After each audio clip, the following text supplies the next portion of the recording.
Welcome back. Before starting this module, you've considered the retirement journey infographic based on the work of Robert C. Atchley. This is not new work, and yet for many it's a very new way to think about retirement as a phased journey with distinct components. In society, we've started to think about many transitions as being composed of different phases. Perhaps the most familiar for people will be the concept of mourning being a phased journey with different emotions and reactions at different points. When we consider retirement as a similarly phased journey, it starts to make sense of different feelings and emotions that accompany it.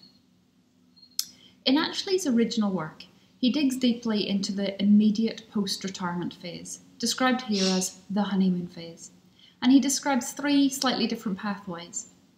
The honeymoon path is one where people just start to have fun and live as if they're on indefinite vacation. They're busy with various projects and hobbies and passions, often travel forms a component. The immediate retirement routine path is taken by those who maintain a busy schedule outside of work and really segue without much break into living that in their day-to-day life.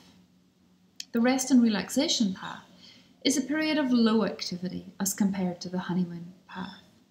People who choose this pathway have often had very stressful, very busy jobs and opt to slow down and relax in a very conscious way for a period of time. Whichever version of this post-retirement phase people take actually proposes that most will inevitably end up in the disenchantment phase. Mindset for Life responds to the what next question that many people ask around this point in the journey. And so we enter phase 4, reorientation, an opportunity to take inventory of your retirement experience and outline ways that will improve your retirement role. So we've already asked you to think about your retirement journey, but what about your journey through life up to that point? What we know from research and literature is that the ability to reflect on your own life story, milestones, achievements, or hardships is a critical enabler of helping people to look forward with a more positive mindset. We'll talk about mindsets more in the second session. A common way of doing this reflecting back is to use a method called narrative practice. Narrative practice has many different forms and can be applied in many different contexts, but the basic principles that underpin it are that our lives are not fixed in stone, but instead are shaped by story.